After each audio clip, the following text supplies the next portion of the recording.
12वीचे निकाल लागलेत पण पुढे काय अशी चिंता सतावतीये.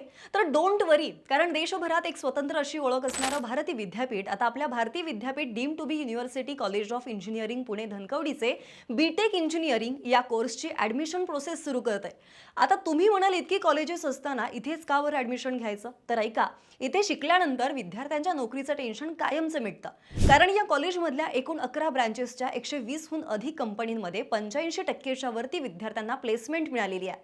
आणि ही प्लेसमेंट मिळण्याचं कारण म्हणजे विद्यापीठाचा इंडस्ट्री ओरिएंटेड असणारा सिलेबस, ज्यामुळे अनेक मोठ्या कंपन्या कॉलेजेसची संलग्न झालेल्या आहेत. त्याशिवाय तुमचे स्टार्टअप सुरू करण्यासाठी विश्व स्वप्न इन्क्युबेशन सेंटर सुद्धा आहेत. पण ऍडमिशनसाठी विद्यापीठाने एक स्वतंत्र प्रवेश परीक्षा घेतलेली आहे, ज्या परीक्षेसाठी 30 मे पर्यंत तुम्ही अर्ज करू शकता. शिवाय 8 जूनला ही परीक्षा महाराष्ट्रातील 14 आणि देशभरातील तब्बल 62 परीक्षा केंद्रांवरती होणार असून 13 जूनला या परीक्षेच्या निकालाची मेरिट लिस्ट लागणार आहे. ऍडमिशन झाल्यावरती फीची सुद्धा चिंता करण्याची गरज नाहीये, कारण महाराष्ट्रातील विद्यार्थ्यांसाठी राजश्री छत्रपती शाहू महाराज शिक्षण शुल्क योजनांतर्गत तुम्हाला रुपये 50,000पर्यंत फी माफी आणि अशा जवळपास 90 वेगवेगळ्या स्कॉलरशिप उपलब्ध आहेत. त्यामुळे अधिक माहितीसाठी खाली पट्टीवरती दिलेल्या क्रमांकावरती आत्ताच कॉल करा आणि 30 मेच्या आत परीक्षेसाठी अर्ज करा. धन्यवाद.